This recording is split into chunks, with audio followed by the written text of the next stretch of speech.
رحمت کے فرشتے گھر میں آئیں گے تو ہی برکت ہوگی، اور رحمت کے فرشتے گھر میں نہ آئیں تو برکت ہو نہیں سکتی۔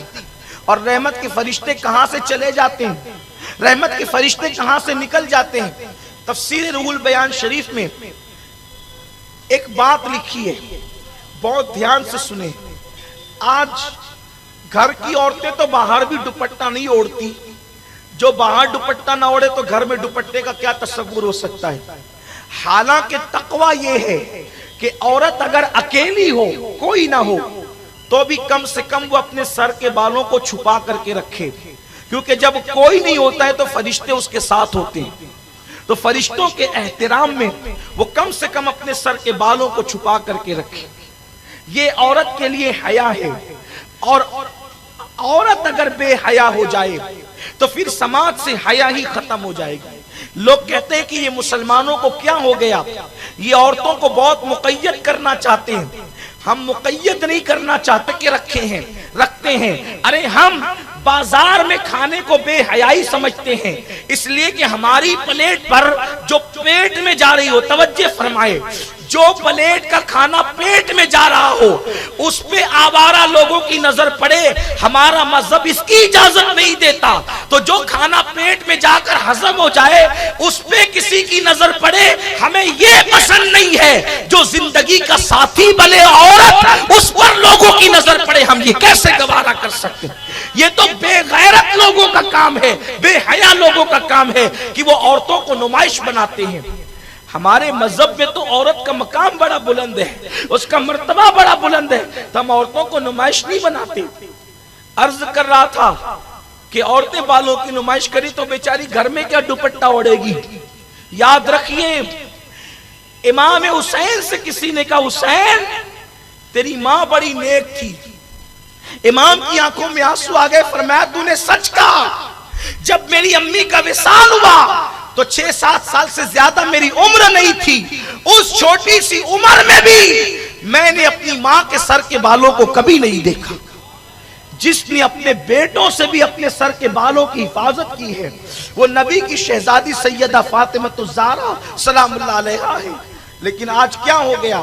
تو تفسیر روح البیان شریف کا ذکر کر رہا تھا، رحمت کے فرشتے کہاں سے چلے جاتے ہیں؟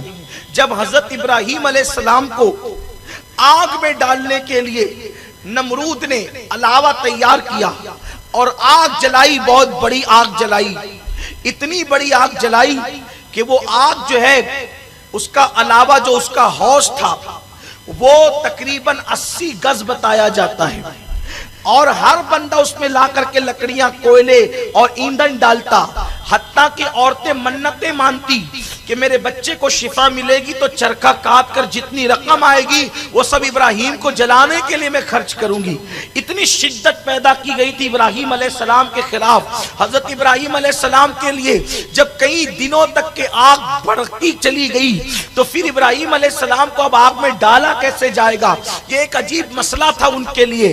تو شیع آ کر انسانوں کو منجنیق بنانا سکھایا، گوفن جس کو کہتے ہیں منجنیق، وہ بنانا سکھایا۔ اور جب وہ لوگوں نے منجنیق تیار کر دی تو تیار کرنے کے بعد منجنیق اور گوفن آپ سمجھتے ہیں نا کہ رسی کھینچی جاتی ہے اور کھینچ کر کے چھوڑ دی جاتی ہے، تو جو پتھر رکھا ہوتا ہے اس پر جا کر کے لگتی ہے اور وہ بہت دور تک کئی میلوں تک کے پتھر جاتا ہے۔ تو پتھر کی جگہ حضرت ابراہیم علیہ السلام کو بٹھایا گیا اور رسی کھینچی گئی تاکہ حضرت ابراہیم علیہ السلام کو آگ میں ڈالا جا سکے۔ لیکن ابراہیم علیہ السلام کو بٹھانے سے پہلے نمرودیوں نے کئی دن تک کے پریکٹس کی، کئی دن تک کے انہوں نے مشق کی کہ ہم رسی کیسے کھینچیں گے۔ ہر دن رسی کھینچتے تو کھچاتی، ہر دن رسی کھینچتے تو کھچاتی۔ ایک دن ایسا ہوا کہ جب ابراہیم علیہ السلام کو آگ میں ڈالنے کی بات آئی تو ابراہیم علیہ السلام کا کرتا انہوں نے اتار لیا اور ابراہیم علیہ السلام کو بٹھا دیا منجنیق کے سرے پر۔ فرشتے آؤ فغاں کرنے لگے، رب سے عرض کرتے مولا ایک ہی بندہ تو تیرا نام لیتا ہے، اسے بھی جلا دیا جائے گا، ہم اس کی مدد کرنے کے لیے جانا چاہتے ہیں، ہم اس کی امداد کرنا چاہتے ہیں۔ تو اللہ نے فرمایا ٹھیک ہے جا کر کے امداد کرو۔ ادھر سے نمرودی رسہ کھینچتے ہیں اور ادھر سے فرشتے رسہ کھینچتے ہیں، تو فرشتوں فرشتوں کی طاقت کے سامنے نمرودیوں کی طاقت پھیل ہو گئی. تو انہوں نے کہا کل تک کہ یہ رسہ تو آسانی سے کھچا رہا تھا, آج یہ کیوں نہیں کھچاتا؟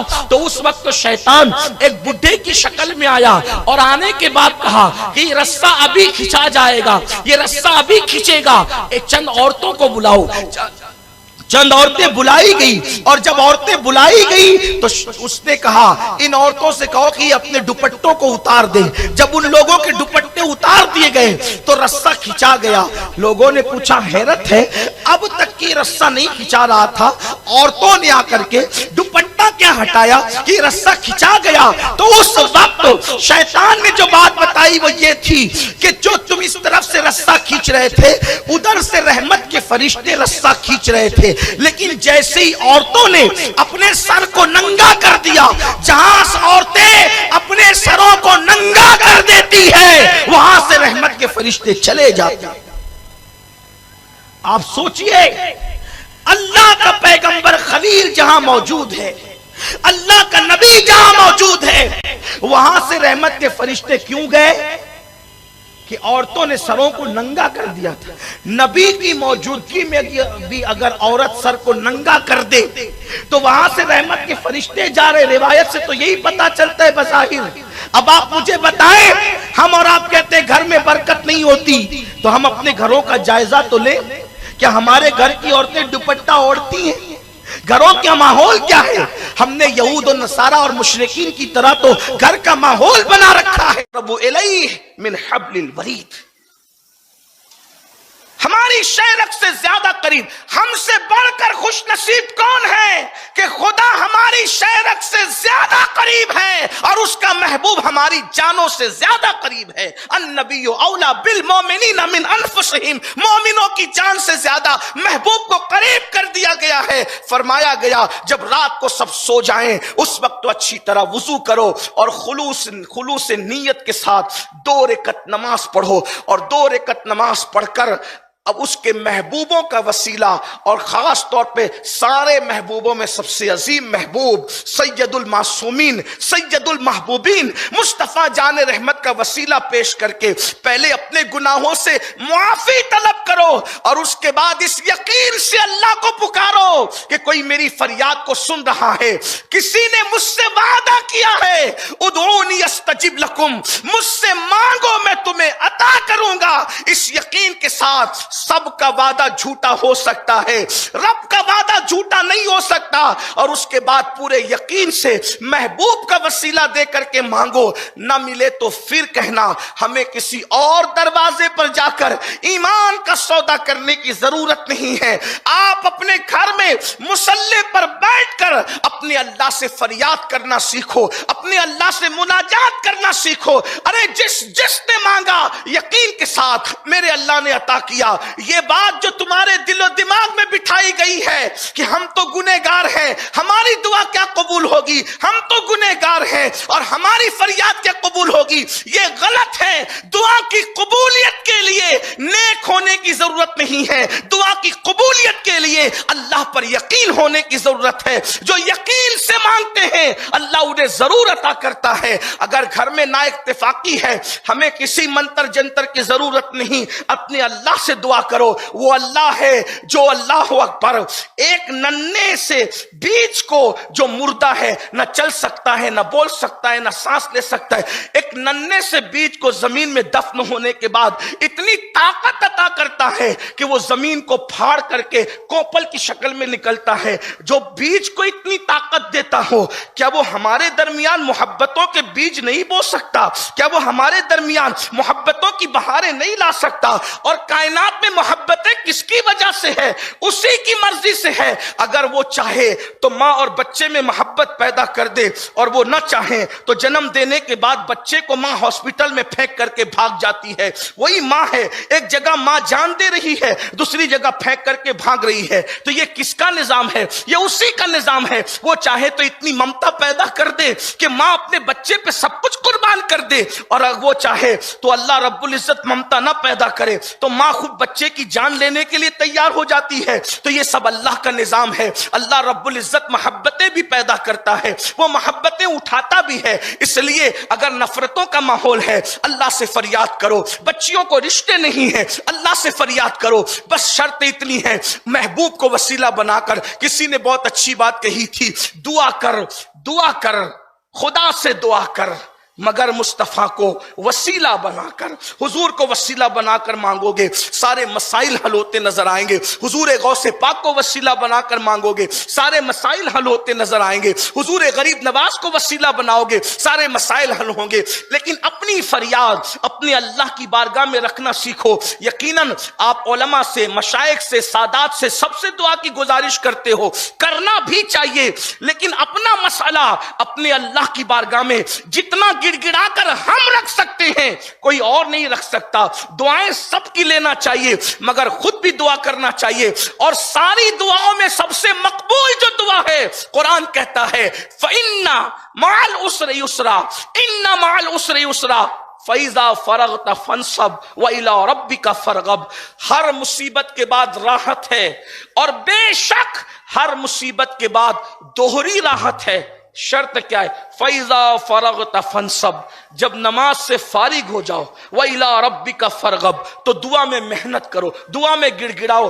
نماز کے بعد کی دعا کی سب سے زیادہ اہمیت ہے، بلکہ جنہوں نے ایک صاحب تو ایسے تھے جن کی آنکھیں نہ تھی، نابینا ہو گئے تھے، انہوں نے اللہ کے رسول علیہ السلام سے عرض کی، یا رسول اللہ صلی اللہ علیہ وآلہ وسلم، میں چاہتا ہوں کہ مجھے آنکھیں مل جائے۔ اللہ کے حبیب علیہ السلام نے فرمایا کہ اگر صبر کرو تو جنت ہے۔ انہوں نے عرض کی، یا رسول اللہ صلی اللہ علیہ وآلہ وسلم، مجھے آنکھیں چاہیے۔ تو اللہ کے حبیب علیہ السلام نے طریقہ عطا فرمایا، ہمارا ایمان ہے اگر حضور علیہ السلام ہاتھ رکھ دیتے تو انہیں آنکھیں مل جاتی۔ جب حضرت عیسیٰ کے ہاتھ رکھنے سے اندھوں کو آنکھیں مل سکتی ہے تو جان عیسیٰ کی شان ہی جدا ہے۔ اللہ اکبر، بلکہ وہ مسیحا نہیں جان مسیحا ہے، مگر میرے آقا نے ہمیں طریقہ عطا فرمایا۔ حضور جانتے تھے کہ قیامت تک کے لیے امت کو آنا ہے، سب کے لیے تو دست مصطفیٰ نصیب نہ ہوگا، تو حضور علیہ السلام نے قانون عطا فرما دیا، فرمایا اچھی طرح سے وضو کر،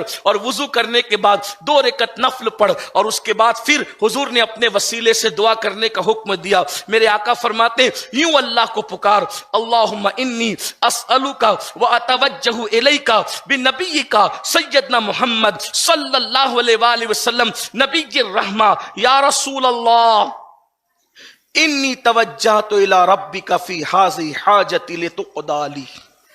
اس طریقے سے، اور پھر اس کے بعد اپنی حاجت کو پیش کرنے کے بعد فشفعوا فی کہے، اور یوں آقا کریم صلی اللہ علیہ وسلم کا وسیلہ پیش کرے۔ وہ صحابی نے ایسا ہی کیا، جب انہوں نے کیا اللہ نے ان کی آنکھوں کو روشن فرما دیا، ان کی آنکھیں روشن ہو گئی۔ اب یہ تو حضور نے ان کو بتایا تھا۔ حضرت عثمان غنی کے دور میں ایک صحابی تھے، وہ ان کی طرف حضرت عثمان غنی کی توجہ نہیں ہوتی تھی، تو ایک صاحب سے انہوں نے شکایت کی، یہ تو میری طرف توجہ ہی نہیں کرتے۔ تو انہوں نے یہی دعا اور یہی نماز ان کو سکھائی کہ نماز پڑھ کے یوں دعا کرو۔ انہوں نے جیسے ہی جو ہے اس طرح سے کیا، حضرت سیدنا عثمان غنی ان کی طرف متوجہ ہوئے۔ تو یہ اللہ کی بارگاہ کی طرف آؤ، اللہ رب العزت سے جو ہم دور ہو گئے، اللہ ہم سے قریب ہے، ہمیں اللہ سے قریب آنے کی ضرورت ہے۔